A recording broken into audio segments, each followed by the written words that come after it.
What are some of the most important points that you think show that Trump's going to win?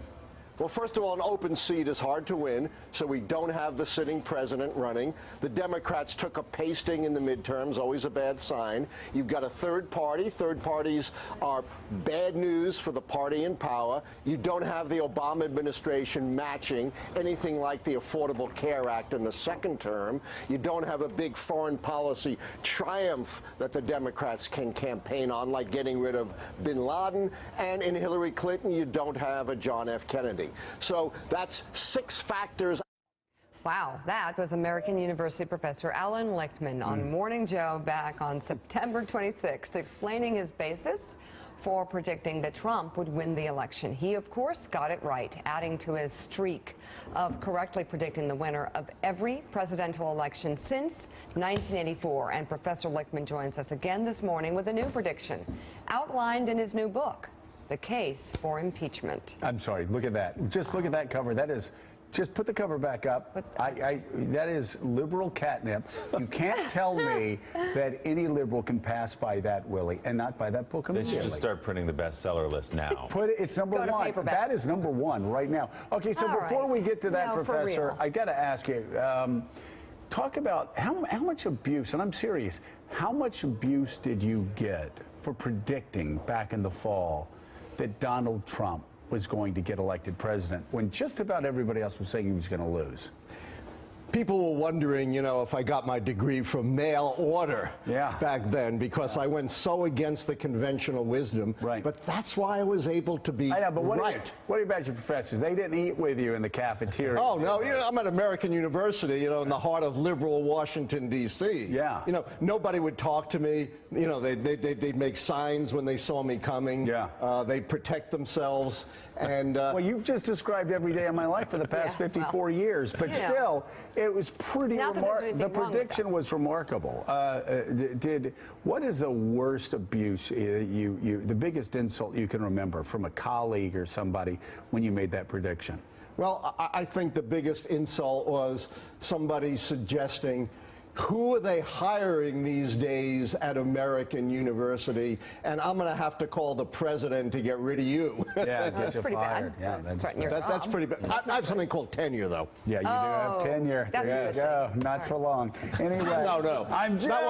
Not once Trump calls the president of AU. Yeah, exactly. All right. So, Willie Geist, this book, The Case Against Impeachment, this is the second act in the Lichtman Chronicles. So let's talk about Lord this of the book. Rings. So do you believe, let's just lay it all out, do you believe right now there's a basis for the impeachment of Donald Trump, or if things play out a certain way, there could be the basis for impeachment? Yeah, I'm not saying we should start drawing up articles of impeachment right now. I wrote this book because I do believe, the way I see the Trump administration going, that it does pose a threat to our constitutional order, our liberties and freedom, and as you see in North Korea, even our national security. What specifically would be the articles of impeachment in the House of Representatives right now, for example? Well, right now, I think you could certainly write something up on conflicts of interest. Right. You know, Trump just got all of these trademarks from China right after he seemed to have switched off of his approach to Taiwan.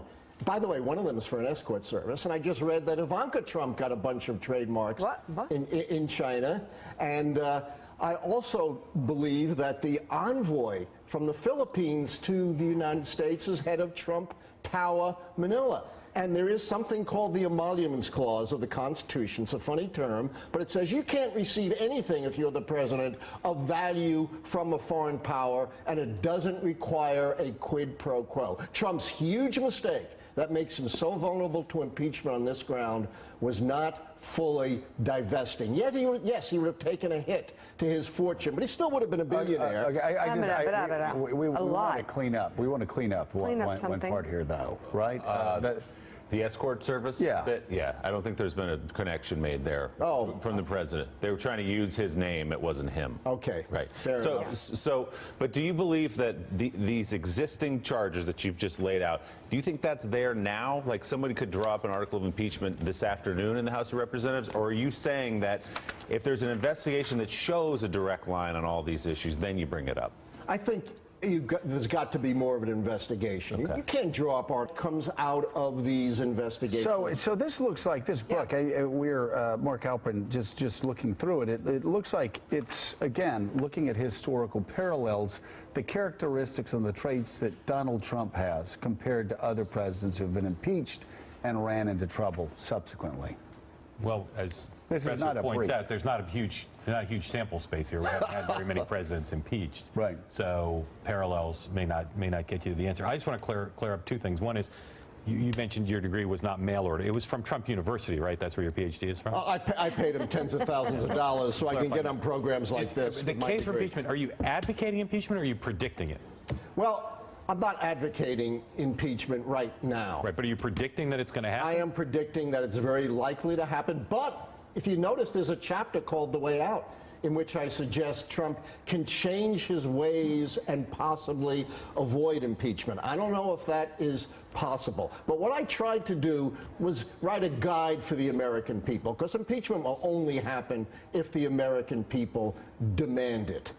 Or if the Republicans in the House come to believe that Trump is a liability, which they may well, and you guys are talking about this special election in Georgia, which could be a harbinger of that.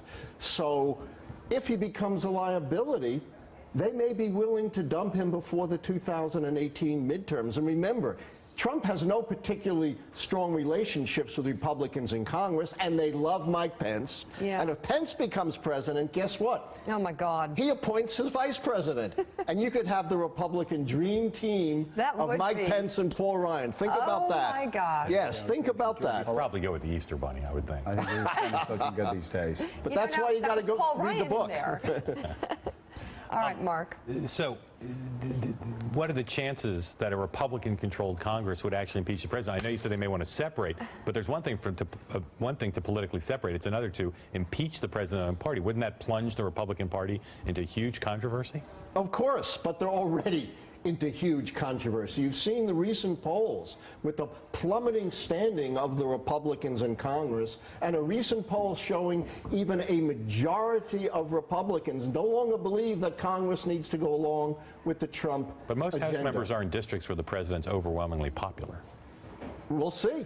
It doesn't take all the Republicans. You got to understand this. Right. Assuming the Democrats stand firm, it only takes about 24 Republicans. You have many more than that in vulnerable districts. Right. And we will see again in Georgia exactly. Whether that's one well, less we'll wait Republican. and see.